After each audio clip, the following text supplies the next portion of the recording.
लेकिन अब देश में उल्टी गंगा बह रही है।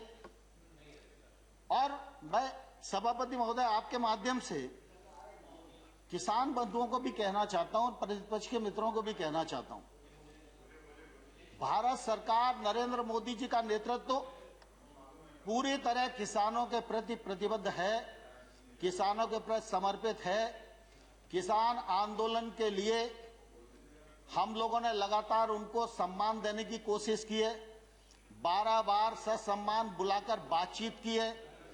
एक शब्द भी हमने उनके बारे में इधर उधर नहीं बोला, संवेदनशीलता के साथ विचार किया है। लेकिन हमने ये जरूर कहा है कि आप प्रावधान में कहां गलती है, विनम्रता पूर्वक हमारा ध्यान आकर्षित करिए।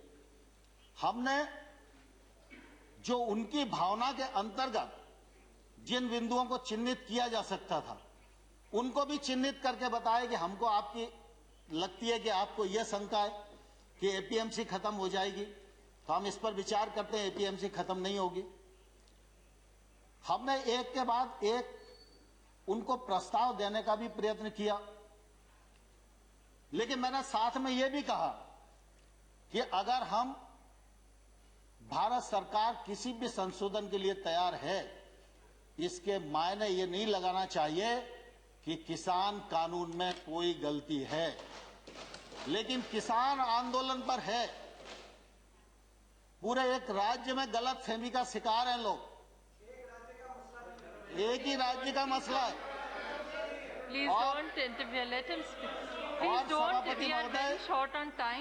सभापति महोदय, किसानों को इस बात के लिए बरगलाया गया है कि ये कानून आपकी जमीन को ले जाएंगे। मैं कहता हूं कॉन्ट्रैक्ट फार्मिंग के एक्ट में कोई एक प्रावधान बताए, कोई एक प्रावधान बताए। खड़गे जी दुनिया जानती है, खड़गे जी दुनिया जानती है, पानी से खेती होती है, खून से खेती सिर्फ कांग्रेस ही कर सकती है।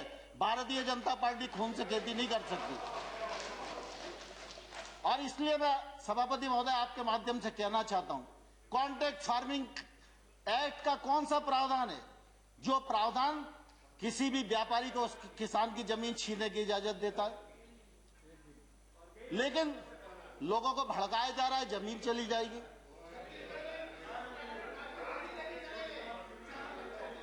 No, please, no comments from either side. No comments, please. Let the honorable minister speak. जहां पर भी एक्ट में अगर कॉन्ट्रैक्ट फार्मिंग का प्रावधान किया है, कॉन्ट्रैक्ट मूल्य का प्रावधान किया है, कॉन्ट्रैक्ट मूल्य से फसल का मूल्य बढ़ेगा सीजन पर, तो उसका बोनस के रूप में हिस्सा किसान को मिलेगा, ये प्रावधान किया गया है। और किसान इस एक्ट से कभी भी बाहर हो सकता है, व्यापारी कभी भी बिना पैसे दिए इस एक्ट से बाहर नहीं हो सकता।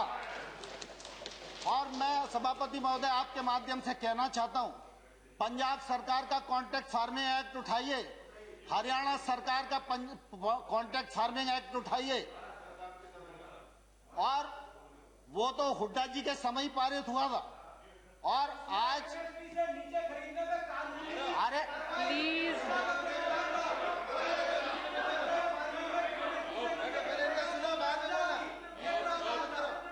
excuse me, please, he is not yielding, so please. Dipendra भाई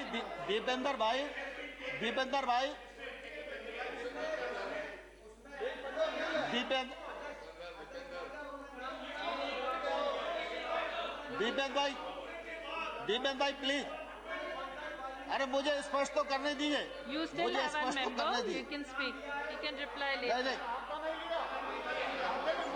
आपका नहीं लिया मैंने।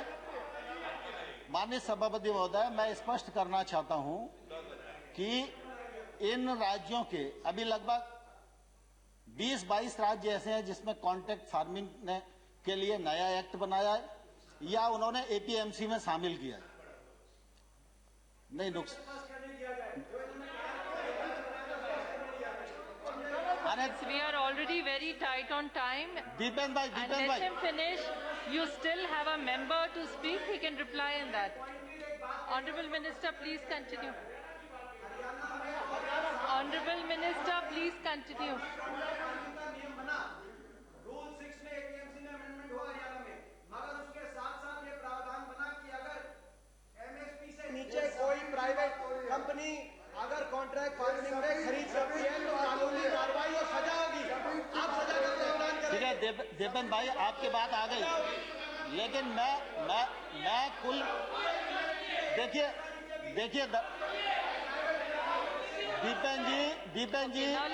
दीपेन जी सवाल इसका नहीं है कि उस एक्ट में क्या लिखा है, सवाल इसका है कि कॉन्ट्रैक्ट फार्मिंग एक्ट है या नहीं है, और कॉन्ट्रैक्ट फार्मिंग एक्ट कब बना, और उस कॉन्ट्रैक्ट फार्मिंग एक्ट में अगर किसान गलती करेगा तो किसान को जेल जाना पड़ेगा, ये प्रावधान पंजाब के एक्ट में है, और ये पंजाब सरकार के एक्ट में है, और जो भारत सरकार ने एक्ट बनाया है उसमें किसान कभी भी बाहर हो सकता है। देखिए Honorable member. दीपेन जी मैं ये एक्ट बता सकता हूँ आपको, पंजाब सरकार का एक्ट बता सकता हूँ। पंजाब सरकार के एक्ट में किसान को जेल जाने का प्रावधान है, और अगर वो नहीं देगा तो 5 लाख रुपए तक का जुर्माना का भी प्रावधान है। लेकिन भारत सरकार का act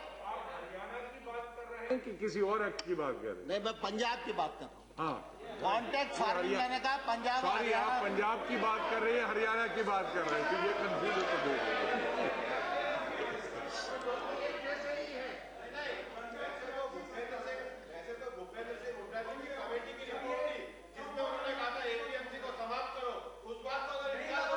So, Honorable Minister.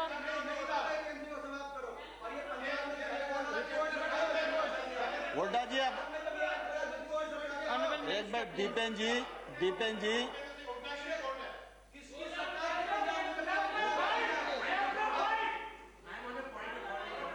Yes, yes. To be made to a person और state or a state, Under and which the rule? individual person Under which rule is are not you present putting up here, the point of order? and about a report Sarvati, under which which is neither an official report nor a government report. So those under which references must rule, Sharma ji, are you making the point of order? Dipendra ji, Hasn't given the Dipen ji rule. Please, Dipen ji please. Honorable Minister, please sit. Please sit, let him speak. देखिए ये Honorable contract member. Farming है Honorable member. और ये trade है, ये सब हुड्डा जी की recommendation के कारण आए। कान खोलकर सुन लो, ये हुड्डा कमेटी की रिपोर्ट के कारण आए, और अब जब दोबारा से कृषि पर बहस हो, जब कृषि पर बहस हो तब आप पढ़ के आना और बहस करना, मैं जवाब Under which दूंगा आपको। rule, sir? Bhupendra Yadav ji has a point of order. Please say under Bhupendra which ji. rule and Madam, माननीय सभापति महोदय, Bhupendra Rule Yadav ji. 238, Rule 9, shall not obstruct proceeding his or interrupt and avoid making running commentaries with speeches are being made in the council. उनको जरा restrict करिए। The honorable members, please realize we are very short on time. And नहीं, let सभापति the महोदय, honorable बस मैं minister 2 minute finish में his समाप्त speech. कर रहा हूँ। You still have one member who can speak, so they can respond to what honorable minister is saying. So माननीय honorable सभापति minister, ji, please don't give a माननीय chance. and सभापति जी, complete it. मैं आपके माध्यम से सदन को बताना चाहता हूं, खरीद में ट्रांसपेरेंसी आए, ई ट्रांजैक्शन बढ़े, किसान को वाजिब दाम मिले, इलेक्ट्रॉनिक ट्रेड बढ़े, इसके लिए 1000 मंडियों को ईनाम मंडी के रूप में परिवर्तित किया, और 1000 और अब कर देंगे, बजट में प्रावधान हो गया। इसी प्रकार से लगातार हमने कोशिश की है कि कृषक की आमदनी दोगुनी हो और किसानी का योगदान देश के जीडीपी में तीव्र गति से बढ़े। ये जो कृषि सुधार बिल हैं, ये बिल भी इसी दिशा में एक महत्वपूर्ण कदम है। मैं आपके माध्यम से सारे सदन को भी और सारे किसान भाइयों को भी ये कहना चाहता हूं कि प्रधानमंत्री नरेंद्र मोदी जी किसानों के लिए समर्पित हैं और रहेंगे। नरेंद्र मोदी जी ने कृषि सुधार बिल जो लेकर आए हैं वो किसान के जीवन में क्रांतिकारी परिवर्तन लाने वाले हैं, किसान की आमदनी बढ़ाने वाले हैं और देश आगे बढ़े, गांव आगे बढ़े, किसान आगे बढ़े और देश का इकबाल पूरी दुनिया में बुलंद हो, इस उद्देश्य के साथ मोदी सरकार इस देश में काम कर रही है। माननीय सभापति महोदय, बहुत बहुत धन्यवाद।